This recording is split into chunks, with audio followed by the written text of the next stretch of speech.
Y vamos a hablar sobre los temas legislativos con Roger Celi, que ya está conectado con nosotros. Le hacemos pasar rapidito y luego Emilio, nos tomamos la tacita de café porque don Roger ya nos estaba esperando. Él es parte del Observatorio Legislativo de la Fundación Ciudadanía y Desarrollo. ¿Cómo le va, Roger? Bienvenido, qué gusto. Qué gusto, Fabricio. Buenas tardes a ti y a tu distinguida audiencia. Gracias, Roger, por la gentileza. A ver, estaba yo hablando un poquito de los temas legislativos, estaba por ahí haciendo una breve valoración de la actual asamblea que a mí no me gusta, pero la asamblea terminó ayer su trabajo, ayer entre comillas, porque no sesionaron, no dieron quórum, y desde hoy empezaron un receso de 15 días hasta el 3 de enero. ¿Qué nos deja la actual Asamblea Nacional este año 2022? ¿Qué nos deja esta Asamblea Nacional, Roger Celi? Bueno, Fabricio, para empezar, decir que yo en lo personal estoy feliz de que aún exista parlamento en el Ecuador. Imagínate lo que está pasando en Perú, por ejemplo, en donde las pugnas de poderes que tú ya mencionaste ya no se procesan a través de las instituciones, sino que se procesan a través del poder y a través de las fuerzas militares. Pero coincido contigo, no es la mejor asamblea que hemos tenido. Tampoco diría que es la peor. Ahí discrepo un poquito contigo en el sentido de que el trabajo legislativo, como tú conoces, es complejo. Las comisiones tienen un trabajo arduo. Los funcionarios de las comisiones, créeme que incluso no duermen por sacar los informes para primero y segundo debate. Sí. A mí me consta eso, o sea, me consta, yo le he dicho, por cierto, yo no he dicho que es la peor asamblea, he dicho que para mi gusto, ya, es una de las peores para mi gusto, pero lo que usted dice es verdad. A nivel de la construcción de leyes en las comisiones, donde hay gente que efectivamente no duerme y trabaja harto, a mí me consta, ¿no? Sí, efectivamente, y creo que esa es la línea de debate. Creo que estamos hablando de instituciones, más no de personas, ¿no? Y en ese sentido yo creo que los políticos, los representantes, los malos políticos, como tú has señalado, muchas veces son los responsables de estas crisis políticas y pugnas de poder. Y en ese sentido quisiera traer a colación una frase de Platón que dice: el precio de desentenderse de la política es ser gobernado por los peores hombres. Y en ese sentido creo que los ciudadanos también tenemos la responsabilidad de involucrarnos con la política. Política no es sinónimo de mala palabra, para nada. De hecho, es una de las cosas más importantes en las que debemos trabajar. Pero bueno, esa interpretación un poco subjetiva y un poco personal, pues quisiera dejarla de lado. Desde Observatorio Legislativo nosotros trabajamos en el monitoreo de los datos de la Asamblea Nacional y a partir de eso, pues tenemos un punto de vista, ¿no? Y en ese sentido, para situarnos de alguna manera en esta Asamblea Nacional, pues puedo señalar que es una Asamblea Nacional normal en el sentido de que, en primer lugar, sigue aprobando un número de leyes similar a otros periodos legislativos. Anualmente, Fabricio, se aprueban alrededor de 15 leyes. Siempre caemos más o menos en ese número. Es gracioso porque la Asamblea Nacional en algunos meses acelera completamente, pisa el acelerador, al menos noviembre y diciembre, 4, 5, 6 leyes, en otros meses no, porque se dedica a temas de fiscalización y control político, pero siempre caemos en el número 15, 16, 17 leyes, ¿no? Lo mismo, proyectos de ley, y también es curioso al respecto de que los legisladores presentan al año al menos 300 proyectos de ley, ¿no? Unos mejores que otros en el sentido de que abordan reformas integrales. Unos proyectos tienen 40, 50, 60 artículos, otros proyectos de ley tienen apenas un artículo, ¿no? A veces ese único artículo pues realmente no cambia ninguna realidad social, económica o política compleja, sino que cambia una coma o un punto, ¿no? Y el llamado de atención es a los legisladores a no presentar una gran cantidad de proyectos de ley, sino a presentar proyectos de calidad. Y vemos que hay una práctica interesante en esa materia. Los legisladores muchas veces se juntan con colegas, con homólogos de otras bancadas, de otras fuerzas políticas y presentan proyectos de ley en conjunto. Esa idea es positiva para la legislatura, puesto que se reduce un poco la carga de trabajo en los funcionarios que hacen la técnica legislativa y pues se pueden tramitar proyectos de ley mucho más integrales. Esa lógica, y afortunadamente, y hay que rescatarlo, se vio en el último proyecto de ley, el de transformación digital, que fue aprobado sin mayor reparo. Creo que es el primer proyecto de ley aprobado del presidente Guillermo Lasso que es medianamente sencillo de aprobar, ¿no? no tuvo mayor reparo, no como otros proyectos de ley que han sido aprobados por el Ministerio de la Ley, han pasado por el Ministerio de la Ley, por fuerza de ley, u otros que han sido archivados, ¿no? ¿Cuál es la lógica que se ve detrás? Es que las bancadas se sientan a conversar a pesar de las ideologías distintas que puedan tener, y también las distintas funciones del Estado participan de la co-creación legislativa, de la inteligencia colectiva. Y eso rinde frutos. ¿Por qué no trabajar en esa línea en el año 2023 y tratar de tener proyectos de ley positivos para la ciudadanía, como este proyecto de ley que no tuvo mayor reparo? En materia de legislación, pues las resoluciones, como sabes, Fabricio, están a la orden del día. Esas resoluciones que muchas veces no tienen sentido, que no van de la mano con la coyuntura, que no responden a una necesidad y que no tienen un vínculo legal y que no tienen un efecto legal real, ¿no? Esas resoluciones, pues nosotros hemos analizado que se presentan en gran número y que responden quizá a introducir o a dilatar temas que son sensibles de topar, ¿no? Y también, pues, pueden ser posiciones políticas de la legislatura al respecto de determinado tema. En legislación, esa es la evaluación, Fabricio. Si me permites pasar a fiscalización y revisar rápidamente los números. En este periodo legislativo hay un elevado número de pedidos de juicio político. De hecho, se ve una actividad importante del legislador Ricardo Vanegas, del cual ha presentado un poco más de 4 pedidos de juicio político. El último en contra del ministro de Agricultura. Este pedido no ha sonado mucho porque actualmente están tramitando el pedido en contra de la exministra de Salud, Jimena Garzón. En materia de juicios políticos, no hay mucha efectividad al respecto. 3 funcionarios han sido censurados y destituidos. Un funcionario censurado, Pablo Celi, que ya salió del cargo justo cuando la Asamblea llegó a enjuiciarlo políticamente, y los demás pues han tenido la suerte de salir bien librados de los procesos de juicio político, ¿no? Vemos con mucha preocupación, y así lo evidenció nuestro último informe de capacidades de fiscalización de la Asamblea Nacional, que es necesaria una reforma en materia de fiscalización y control político a la ley orgánica de la función legislativa para que haya una suerte de priorización de los pedidos de juicio político, porque vemos en muchas ocasiones que el juicio político llega ya cuando el funcionario ha salido, cuando el funcionario ha cometido algún abuso, incumplimiento de funciones o alguna arbitrariedad en la cartera que le corresponde ejercer rectoría en la política pública. Y el principio del control político es el principio de oportunidad, el principio político de oportunidad, es decir, llegar a detener una acción de omisión o de daño hacia el bien público, hacia lo público, digamos, y la Asamblea Nacional no está llegando. Y parece ser que una reforma de la ley orgánica de la función legislativa que les permita priorizar juicios políticos sería una buena solución. Les invito, a propósito, disculpa la cuña, Fabricio, a leer nuestro último informe de capacidades de fiscalización, que fue trabajado con el doctor André Benavides. ¿Dónde encontramos ese informe, Roger? En la página web de Observatorio Legislativo, en la sección de informes, ahí pueden encontrar este informe de capacidades de fiscalización. Y como tú habías dicho, el buen legislador no solo debe legislar, sino debe ejercer control político. Y Fabricio, yo te digo, en los últimos tiempos considero que la atribución de fiscalización incluso ha resultado más relevante que la función de legislar. Como ustedes conocen, y a quienes nos escuchan y nos ven, Ecuador tiene muchísimas leyes, ha legislado en cosas que incluso realmente Ecuador no tiene un funcionamiento específico, digamos, ¿no? Y hay leyes, hay incluso un analista económico decía, hay una hiperinflación legal en el Ecuador, hay muchísima normativa, mucha de ella que no se cumple. Ahora, ¿cuál es la función que debería concentrar la Asamblea Nacional? No necesariamente juicios políticos, pero sí control político a través de la función de fiscalización.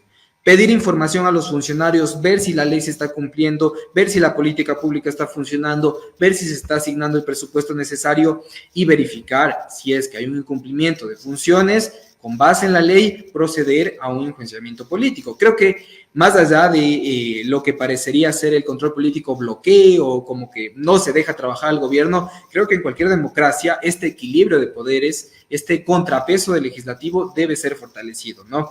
La legislación, ya sabemos, hemos ahondado, pero creo que hay mucha tela que cortar en materia de fiscalización. Pero, por ejemplo, en el caso de fiscalización, ¿usted cómo ha visto el trabajo de la comisión pertinente? O sea, ha habido, digamos, situaciones muy complejas en donde no han sacado informes. Lo de Jimena Garzón, que no fue aprobado un informe, se esperaría que remita un informe de posiciones, no sé si ya lo habrán hecho.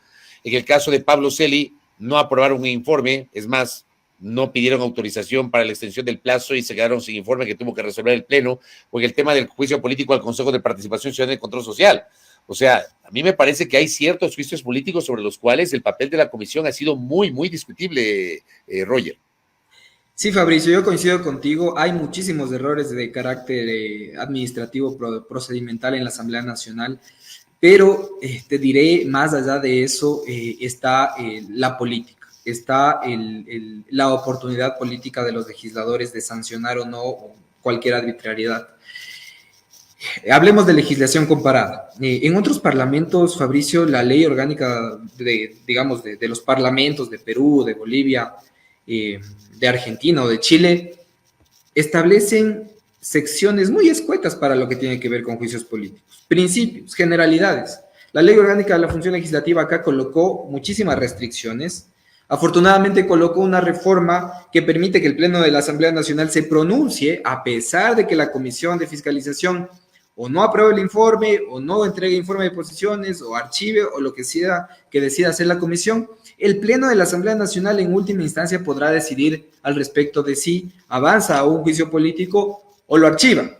Ese es el principio que se debe respetar, el principio político de oportunidad política. La Asamblea Nacional es un ente eminentemente político que debe responsabilizarse y debe decidir al respecto de situaciones políticas. Ahora, todos los temas administrativos que usted ha señalado, Fabricio, al respecto de que no cumplen los plazos, que no entregan los informes, eso simplemente debe ser sancionado a nivel administrativo, ¿no? Si es que la comisión no entrega el informe en el plazo, sanción administrativa. Pero, y ahí entramos creo que a un punto que es más complejo, pero la decisión política del Pleno de la Asamblea es totalmente legítima, totalmente legal, debe ser valorada en ese sentido, a pesar de que existan errores procedimentales, porque los votos, desafortunadamente es así, pero los votos valen más que este procedimiento. Y me meto a este tema que es complejo, quizás es impopular incluso, porque estamos viendo últimamente que la justicia está interfiriendo en las decisiones políticas de la Asamblea desde la óptica administrativa procedimental, que si no se entregó el informe, la decisión del Pleno de la Asamblea Nacional ya no es legítima, para nada. Estamos frente a un absurdo en el sentido de que institucionalmente la Asamblea Nacional está siendo vulnerada en cuanto a su investidura de representación popular, política. Entonces, en materia de fiscalización me atrevo a decir que el Pleno de la Asamblea Nacional es el que tiene el rol actualmente de decidir el mejor camino para el país en materia de política pública. La Comisión de Fiscalización está, digamos, de alguna manera reducida en cuanto a sus funciones de archivar. Solo con esto termino. Recordemos la Comisión de Fiscalización de Archivo del anterior periodo legislativo, en donde 7 u 8 asambleístas decidían al respecto de determinado funcionario. Y resulta que la conformación política era favorable para ese funcionario, ¿no? La comisión de archivo. Ahora el Pleno. Es más complejo archivar un juicio político, es más complejo pasarlo, digamos, y ahí es donde se pone a prueba cómo está conformado el Pleno políticamente y salen a la luz intereses particulares, intereses políticos y también, pues, el debate legislativo, que es muy importante. Correcto. Doctor, dicho esto y haciendo este balance, ¿cómo proyecta usted el trabajo de la Asamblea para el próximo año? Bueno, la Asamblea Nacional, y hemos identificado, tiene varios pendientes y varias deudas en distintas materias, ¿no? Que entendemos que sí le alcanzará, esperemos, el tiempo de hasta mayo, que se eligen nuevas autoridades. El primero, yo creo que tiene que ver con legislación. Tenemos 52 proyectos de ley con informe para segundo debate, entre ellos reformas al Código Integral Penal, sobre el delito de tenencia y porte de armas, tan importante tema actualmente, y que la Asamblea, insisto, deberá decidir. Es quienes fueron elegidos para decidir esto, sin olvidar el colegislador, que es el Ejecutivo, por supuesto. Reformas en materia de pensiones vitalicias. Fabricio, usted recordará que se habló muchísimo en los anteriores años de que ya pues hay que quitarles ese beneficio económico a quienes hayan sido sentenciados por corrupción. Me refiero a expresidentes y vicepresidentes. Reformas a la ley de minería. Hay un nuevo proyecto de ley muy interesante en materia de organizaciones sociales sin fines de lucro, con informe para segundo debate. Reformas en materia de contratación pública que buscan combatir la corrupción y generar más transparencia en ese sector. Y reformas en materia de seguridad, que justamente es el tema que no se dio quórum ayer y que no se trató, ¿no? El tema de las vacunas y la extorsión. En materia de de proyectos de ley que tienen ya varios años que no se los tramita y que varios expertos de la materia han insistido en que son necesarios de tramitar. Por ejemplo, el proyecto de ley de edificación de límites territoriales internos de la República del Ecuador, que es un proyecto de ley que es necesario para la organización territorial autónoma, pero que sigue en la Asamblea Nacional y que no avanza, ¿no? El Código de la Niñez, usted sabe que desde 2014 se trató de generar un Código de la Niñez más integral y más responsable con este sector, pero no ha sido aprobado. Incluso se creó una comisión de la niñez y no sabemos qué ha pasado con ese informe, ¿no? Claro. El Código de la Salud, que tiene objeción total de 2020 por el presidente Moreno, que fue tratado durante 10 años, Fabricio, tramitado, vino gente del exterior a asesorar en materia de salud, participaron distintas autoridades de Estado. Se hizo mucho trabajo, quiero decir, en materia de Código de la Salud, fue vetado totalmente, y yo creo que la Asamblea Nacional tiene la responsabilidad de someterlo a debate para ver si en un solo debate se lo manda al registro oficial, ¿no? Aquí el presidente Lasso ya no tendría nada que hacer, y recordemos que ese proyecto de ley tiene temas que topan el aborto, ¿no? Tema tan controversial, y quizás es una oportunidad para reivindicarse en esta Asamblea Nacional. Eso Claro, en materia parece que por ese mismo tema no lo quieren traer a votación. Claro, y es la responsabilidad del Pleno tratar temas complejos, porque si no, estos temas simplemente son archivados, olvidados, y no se hace mayor cosa en temas tan importantes. En materia de fiscalización, si usted me permite, Fabricio, pues el próximo año realmente no hay mucho que trabajar, entre comillas. Se está procesando ya Jimena Garzón, viene el juicio político en contra del exministro del Interior, Patricio Carrillo, y contra Bernardo Manzano, ministro de Agricultura, ¿no? Son dos procesos de juicio político, pero recordemos el anuncio de la legislatura y de la bancada, por ejemplo, de UNES, de oposición, de que van a ser mucho más incisivos con los procesos de juicio político el próximo año. Entonces veremos una Asamblea Nacional tratando de posicionarse políticamente al respecto de lo que está haciendo el Ejecutivo y otras funciones. Y finalmente, pedidos de información, Fabricio, si usted me permite, es algo de lo que no se habla y es interesante. Se han procesado en esta legislatura más de 2.000 pedidos de información, perdón, más de 4.000 pedidos de información, pero 2.000 no han recibido respuesta. ¿Qué pasa cuando un legislador no recibe respuesta de un funcionario público indagado en materia del ejercicio de sus funciones? El legislador no puede hacer nada en materia de control político porque no tiene información.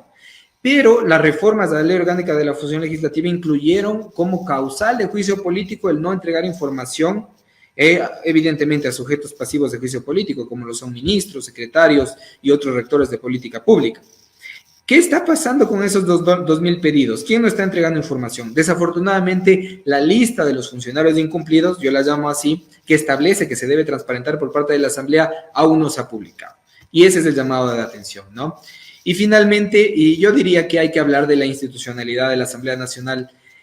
Fabricio, yo en estos más de 4 años que he trabajado en Observatorio Legislativo he entendido que la Asamblea Nacional es importante para la democracia y me apena mucho que no se trabaje en fortalecerla. Desafortunadamente la Asamblea Nacional es uno de los poderes del Estado más vilipendiados. Esto se debe muchas veces a que un cierto grupo de legisladores cometen errores, pero al hablar de un cuerpo colegiado, pues envolvemos a todo y todo nos sirve. Y creo que esa no es la línea que se debería seguir. La Asamblea Nacional aún tiene pendiente por fortalecer su institucionalidad en materia de transparencia. Por ejemplo, Fabricio, usted si desea acceder actualmente a la página de la Asamblea y conocer qué juicios políticos está tramitando, no puede. Simplemente esa información no la han transparentado. Como en cualquier parlamento del mundo, eso debería ser público y aquí no lo es. Las actas de constatación del quórum, tampoco. Las agendas abiertas de los legisladores. Nosotros como ciudadanos sabemos o no con quién se está reuniendo nuestro legislador. Deberíamos saberlo, por supuesto, porque ahí podría haber un conflicto de interés que ya están regulados en la Asamblea Nacional y podría haber un caso de corrupción, sin duda alguna, en el caso de que fuera de esta manera. Las declaraciones de interés de los legisladores, apenas el 50% de legisladores lo han transparentado. Y finalmente, algo y una deuda que ningún presidente de la legislatura ha logrado cumplir, y es la transparencia del Consejo de Administración Legislativa. Actualmente, saber qué decide el CAL, qué hace el CAL, solo se puede saber a través de el contacto, la nota de prensa o información parcial que a veces comparten, pero uno no puede enterarse de una resolución del CAL, de una acta de votación del CAL, de una acta de sesión. El CAL es el órgano más opaco de la legislatura y es necesario en 2023 avanzar a la transparencia de este órgano. Correcto, muy, muy interesante aquello. Quiero cerrar esta entrevista con Roger Celi, preguntándole por el actual momento que está viviendo la Asamblea, con esta pugna con el Ejecutivo, pugna con el Consejo de Participación Ciudadana y Control Social, el tema del juez de la Concordia, que me acaba de llegar el dato, ¿no? Que este juez ya en junio había sido suspendido, en junio pasado, por el Consejo de la Judicatura por devolver los bienes a Leandro Norero, ¿ya? O sea, hay este antecedente, pero es parte de toda esta pugna. ¿Cómo ve usted este escenario, Roger? Sí, desafortunadamente, y es tragicómico, usted recordará que este juez mandó a poner una placa que dice: ningún poder del Estado está por encima del poder constitucional. Y el juez Lindao es el primero en violar la Constitución. Leamos el artículo 128 de la Constitución de la República del Ecuador, que establece que los legisladores no serán civil ni penalmente responsables por tres cosas: por sus actuaciones. La destitución de los miembros del Consejo de Participación Ciudadana es una actuación, es una decisión, decisiones y expresiones. Ahí vemos nada más el principio de independencia de funciones que está consagrado en la Constitución y que está siendo respetado. En primer lugar, por el juez Lindao. Y es tragicómico, insisto, en el sentido de que él mismo dice nada está por encima de la Constitución y es el primero en respetar. Difícilmente, Fabricio, como usted mencionaba hace pocos minutos, esto va a cambiar. Desafortunadamente se necesita mejorar la cultura política, mejorar los cuadros políticos, que los partidos políticos inviertan más en formación. Pero más allá de la formación, Fabricio, me atrevería a decir que hemos visto políticos muy estudiados, académicos, con grandes cargos, que finalmente tienen una debilidad, y es la integridad, la honestidad, el valor público que deberían tener como servidores públicos. Ahí es donde debemos trabajar como sociedad. Creo yo que por más títulos que tenga un político, no garantiza que sea un político honesto, un político probo, y ahí pues el rol de los partidos políticos de infiltrar a estos candidatos, ¿no? A propósito de las elecciones 2023 de febrero, en donde vamos a elegir nada más y nada menos que representantes de las municipalidades, que son quienes deciden la vida diaria de la gente, deciden las restricciones de la movilidad, deciden la política económica de la ciudad y demás. Y pues tenemos una responsabilidad bien grande en esa materia, ¿no? Correcto, Roger. Gracias por estos minutos para escuchar su visión sobre el análisis de lo que está ocurriendo con la Asamblea Nacional. Muy amable, Roger. Un abrazo. Gracias, Fabricio. Un abrazo para usted también y felices fiestas. Lo propio para usted. Gracias a Roger Celi de la Fundación Ciudadanía y Desarrollo y del Observatorio Legislativo.